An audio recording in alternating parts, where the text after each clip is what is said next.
What's going on, guys? Quantum computing. The phrase alone sounds like the future. Wall Street is treating it like the next artificial intelligence. But here is the truth. The science is real. The qubits are climbing.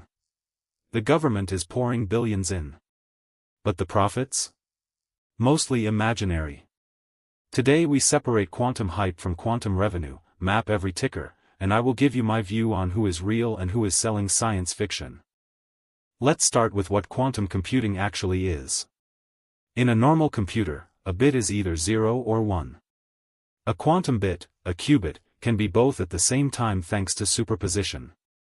That means a quantum computer can process certain problems exponentially faster than anything we have today. Cryptography. Drug discovery. Materials science. Optimization. Those are the holy grails. But here is the catch.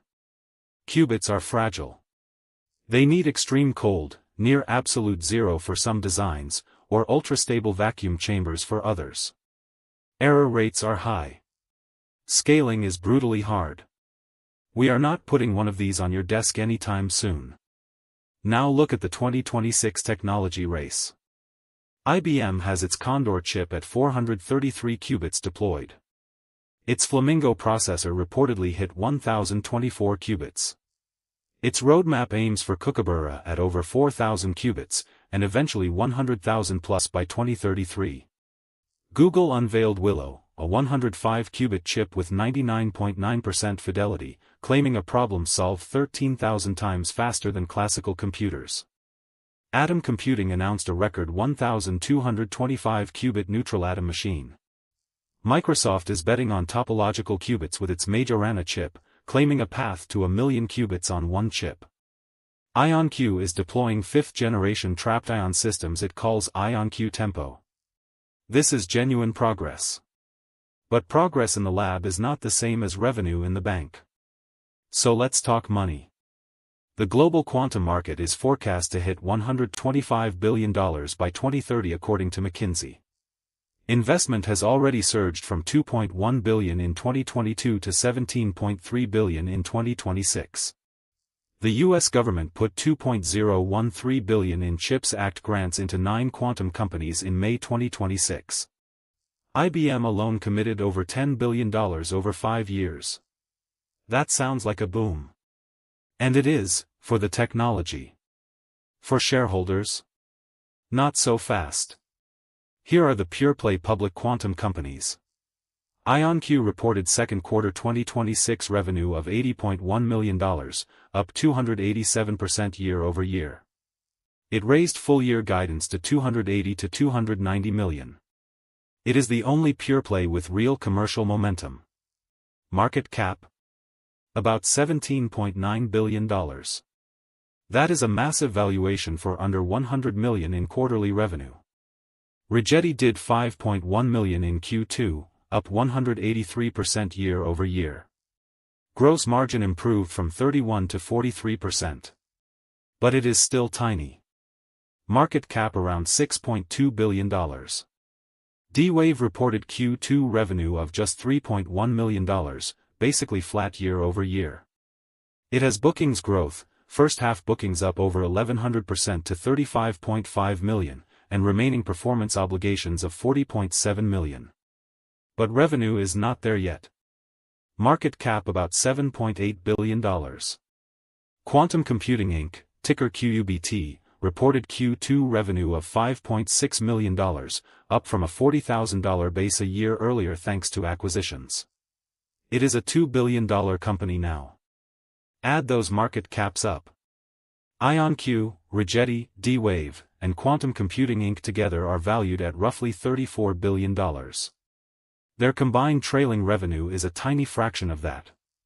This is venture capital economics wearing a stock exchange costume. Now the incumbents. IBM has a $223 billion market cap and just committed $10 billion plus to quantum.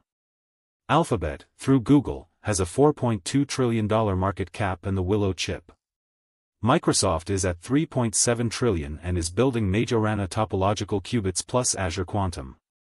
Amazon is at $2.9 trillion with AWS Braket and its own Ocelot chip. Nvidia is at $5.5 trillion and owns the CU quantum software layer that connects classical and quantum systems.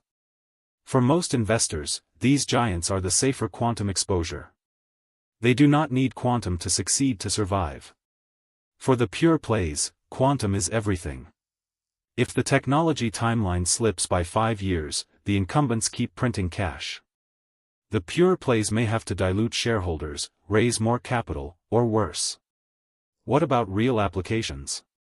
Today, quantum is useful for specific narrow problems.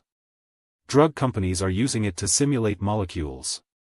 Materials scientists are testing new compounds. Logistics firms are running optimization experiments. Banks are researching portfolio optimization and risk models. Cybersecurity teams are preparing post-quantum cryptography. These are real. But they are pilots, experiments, and research contracts. They are not mass-market product revenue. The quantum apocalypse for encryption? Possible, but still years away. A quantum computer that breaks modern encryption at scale needs fault tolerance and millions of logical qubits. We are not there. So here is my view. Quantum computing is one of the most important technologies of the century. It will likely change medicine, finance, and national security.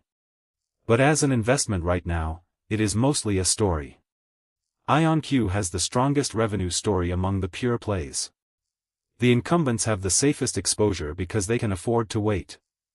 If you are going to play the pure plays, size it like a venture bet. Small position. Long time horizon. Expect volatility. Do not bet the farm on a qubit.